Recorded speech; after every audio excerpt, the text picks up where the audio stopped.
नायक film का same दृश्य आज इस देश के अंदर लागू हो रहा है। ये वीडियो को जरा ध्यान से सुनिएगा।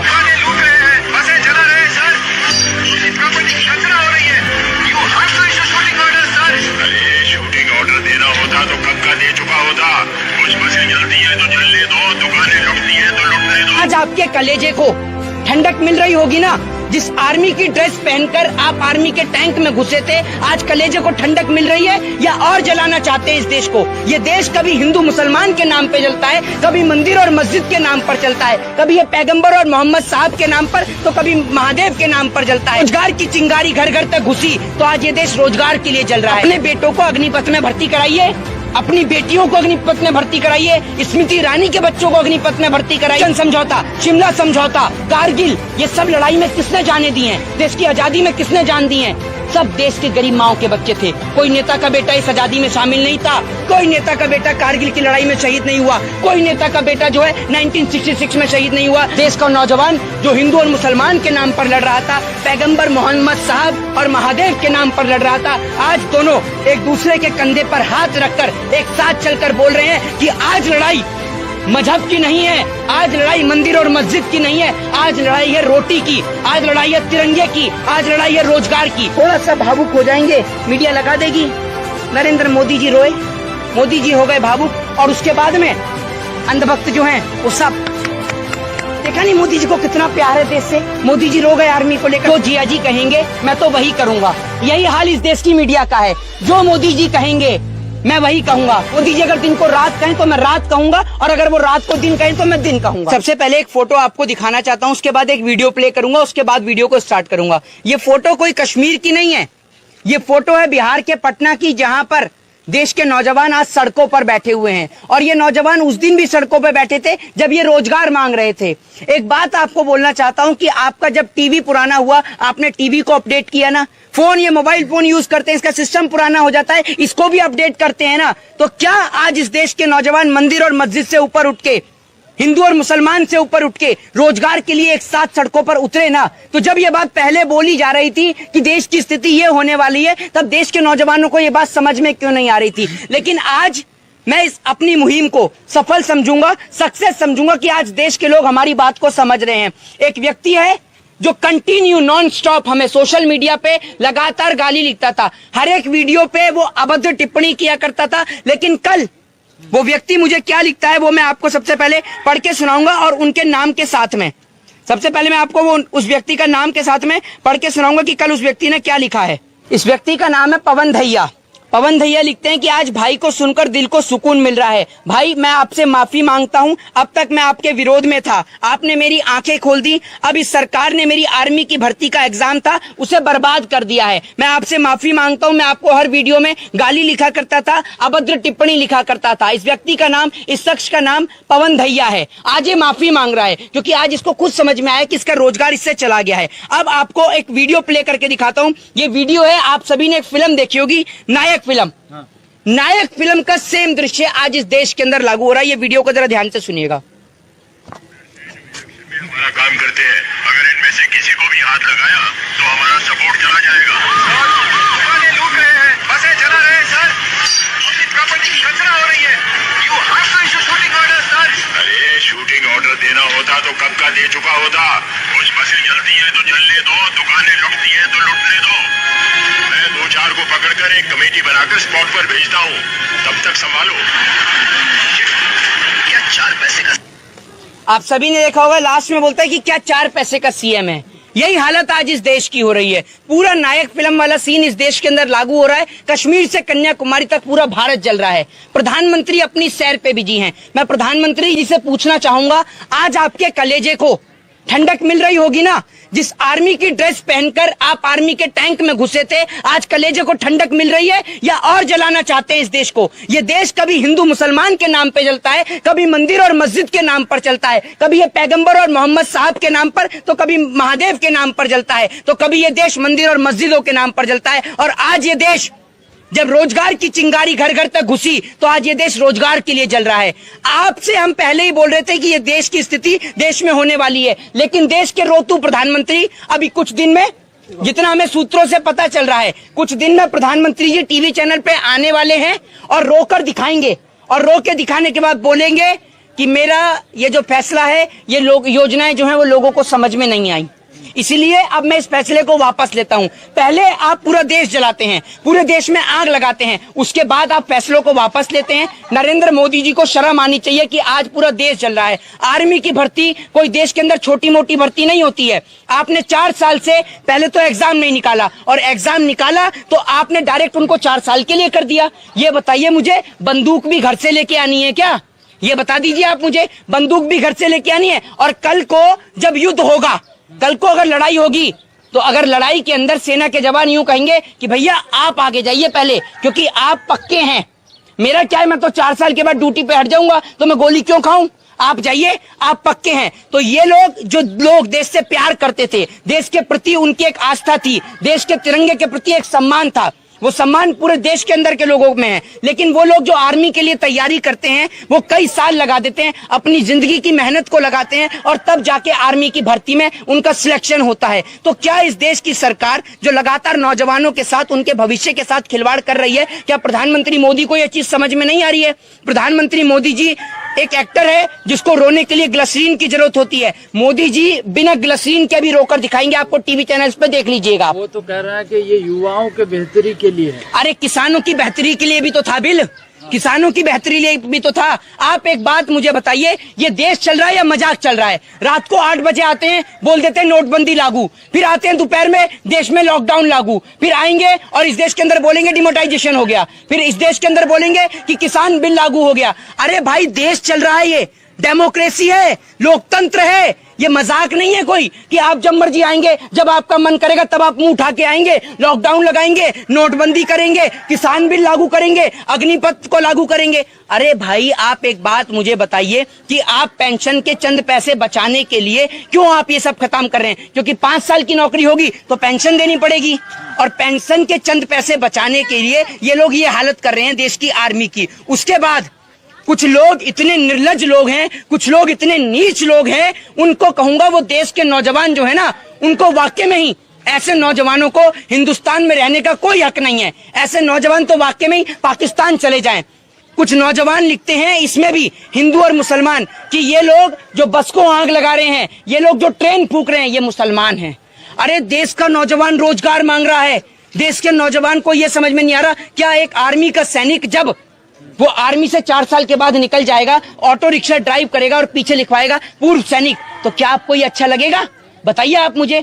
आपने देश के अंदर आर्मी का मजाक बना दिया है, देश के अंदर ये सब मजाक चल रहा है। मोहित जी, सरकार का तर्क ये है कि जो नौजवान तैयारी कर रहे हैं, वो उनको ये समझ में नहीं आ रहा है कि ये उनके फायदे के लिए लाया गया है।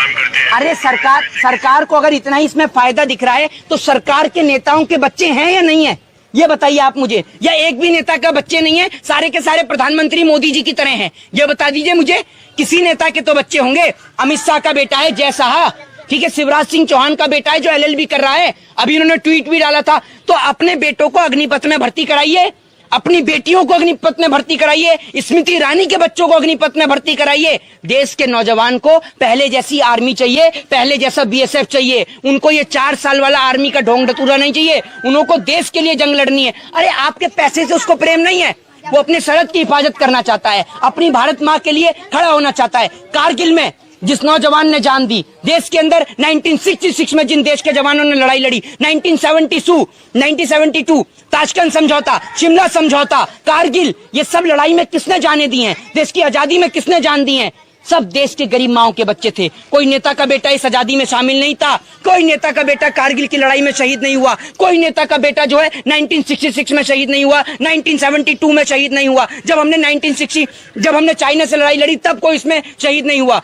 मरने वाला, शहीद होने वाला देश के लिए एक गरीब माँ का बेटा है, और आज आप उस गरीब माँ के साथ खिलवाड़ कर रहे हैं। लेकिन आज बड़ी खुशी हुई मुझे ये सब चीजें देखकर कि आज देश का नौजवान जो हिंदू और मुसलमान के नाम पर लड़ रहा था, पैगंबर मोहम्मद साहब और महादेव के नाम पर लड़ रहा था, आज दोनों एक दूसरे के कंधे पर हाथ रखकर एक साथ चलकर बोल रहे हैं कि आज लड़ाई मजहब की नहीं है, आज लड़ाई मंदिर और मस्जिद की नहीं है, आज लड़ाई है रोटी की, आज लड़ाई है तिरंगे की, आज लड़ाई है रोजगार की। और अगर हम आज चुप हो गए तो जिंदगी में कभी नहीं बोल पाएंगे। तो आज आपको बोलना है अपने हक और अधिकार के लिए। आज आपको सत्य और अहिंसा का महात्मा गांधी का रास्ता याद करना है। और आप देश के नौजवान हैं, आपके हाथ में इस देश का भविष्य है, तो आपको अपने घर और मकानों से बाहर निकलना है और शांतिपूर्ण तरीके से प्रदर्शन करिए। वो हमारा लीगल राइट है, लेकिन शांतिपूर्ण तरीके से करिए। मोहित जी, सरकार ये कह रही है कि कुछ राजनीतिक पार्टियां हैं और विपक्षी पार्टियां हैं जो इस आंदोलन को भड़का रहे हैं और देश में जो जगह जगह हिंसा हो रही है उसके पीछे भी कोई ना कोई राजनीतिक साजिश लग रही है। भारतीय जनता पार्टी के नेताओं का जब कुटावा चढ़ रहा है,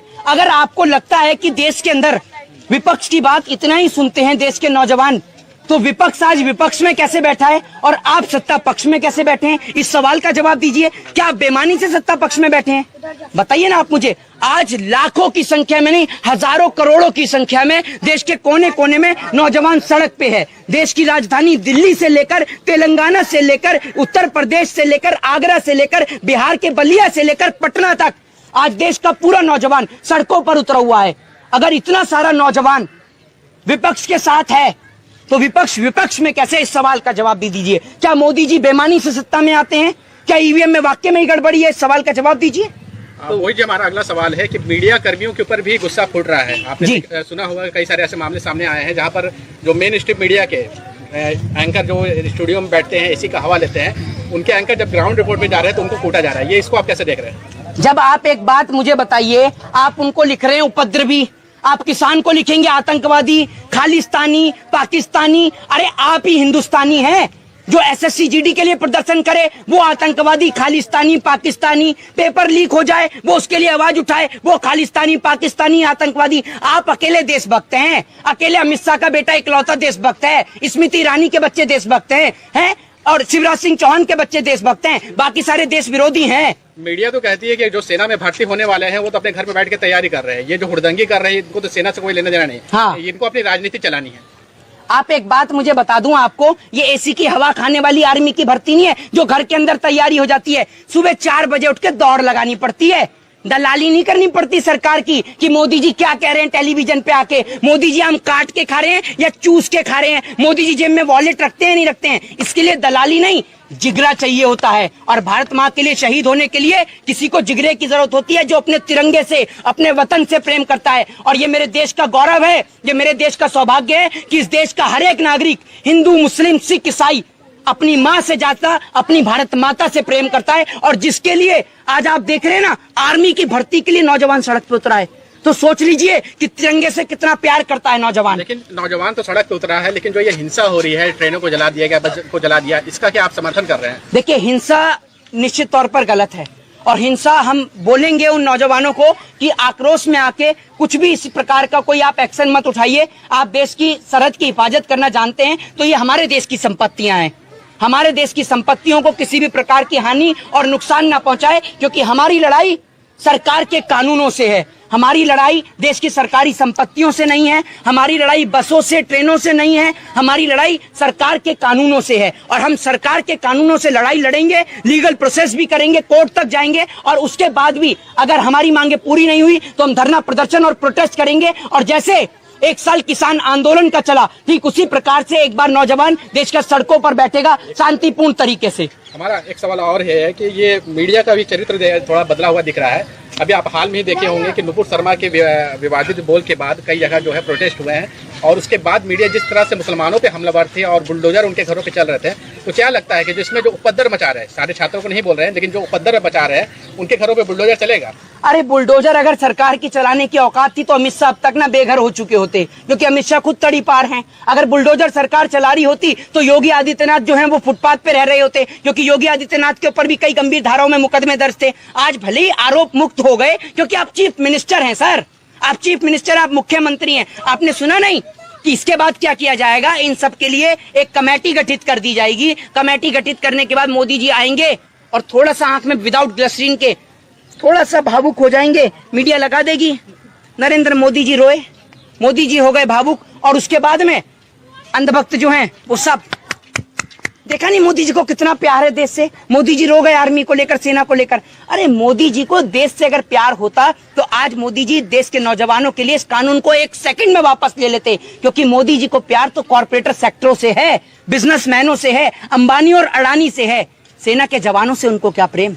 सेना के जवान कोई पैसा थोड़ी देते हैं उनको। राहुल गांधी जी का ट्वीट आया है कि जिसमें वो कहते हुए नजर आ रहे हैं कि मैंने कहा था कि किसान बिल आपको वापस लेना पड़ेगा और मोदी जी ने लिया है। उसी तरह से वो कह रहे हैं कि जो ये कानून आया है आर्मी की भर्ती को लेकर के, जो नया हाल ही में विपक्ष के जो कुछ मजबूत नेता हैं, जिनको सरकार जो है वो बेवकूफ और पागल साबित कर रही थी, चाहे वो अखिलेश यादव हो, चाहे वो राहुल गांधी हो, चाहे वो प्रियंका गांधी हो और तमाम बड़े बड़े लीडर। राहुल गांधी की एक बात और सत्य हो रही है। राहुल गांधी ने हाल ही में एक इंटरव्यू के दौरान ये भी बोला था कि पूरे देश में जो है वो केरोसिन का तेल छिड़ककर, मिट्टी का तेल छिड़क के आग लगाई जा रही है, और वही हो रहा है। कश्मीर से कन्याकुमारी तक कभी इस देश के अंदर मंदिर और मस्जिद के नाम के दंगे, कभी इस देश के अंदर हिंदू और मुसलमान के दंगे, अब रोजगार के दंगे। तो देश पूरा जो है वो दंगों की आंख में जली रहा है। यही चीज जो है मीडिया के ऊपर भी क्यों नहीं लागू होना चाहिए? जो मेन स्ट्रीम मीडिया की, जो गोदी मीडिया के पत्रकार एंकर में पिछले 10-10 सालों से बैठे हुए हैं, उनके लिए तो कोई कानून नहीं बन रहा है। एक फिल्म आई थी गोविंदा की, जिसमें जो है गोविंदा में आप देखते हैं कि शक्ति कपूर बोलते हैं कि जो जिया जी कहेंगे मैं तो वही करूंगा।